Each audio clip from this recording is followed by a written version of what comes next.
નમસ્કાર મિત્રો, આજે આપણે મોહનથાળ કેવી રીતે બનાવાય તેના વિશે વાત કરીશું। સૌપ્રથમ મોહનથાળનો કકરો લોટ લઈ લેવાનો અને તેને ચારણીથી ચારી લેવો। ત્યારબાદ જેટલો પણ લોટ તમારે બનાવવાનો હોય મોહનથાળ તેટલો ચાળવો અને એક ગ્લાસમાં લઈ લેવો। 2 વાટકી લેવાની, એક વાટકીમાં દૂધ લેવાનું અને બીજી વાટકીમાં ઘી લેવાનું। ચારે લોટમાં 2 ચમચી જેટલું ઘી નાખવાનું અને અડધી વાટકી જેટલું દૂધ અંદર નાખીને લોટને મિક્સ કરવાનો।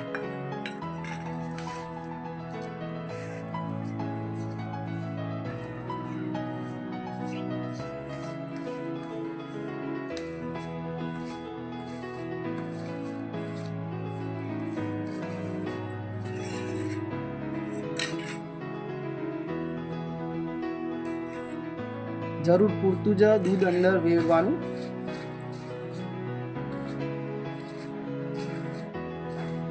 મોહનથાળના કારીગર આ છે, જુઓ।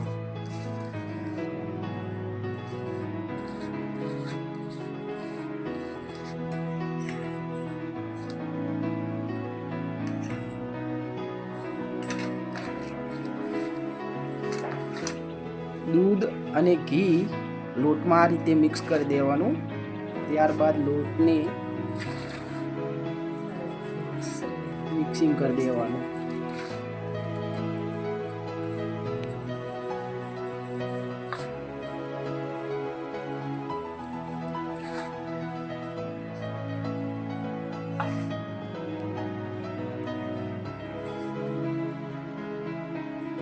ઉમેરવાનું અંદર કઈ ઉમેરવાનું હોય તો કહેજો।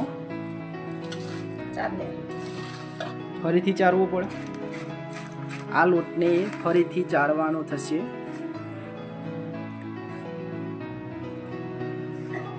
લોટને હાથમાં લઈને મુઠ્ઠી વડે તે રીતે ચેક કરી લેવો।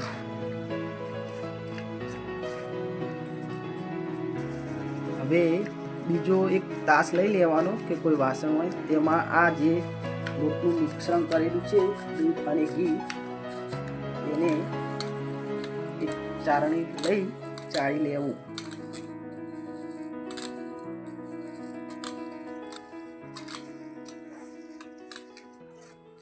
આ બધો જ લોટ ચાળી લેવાનો।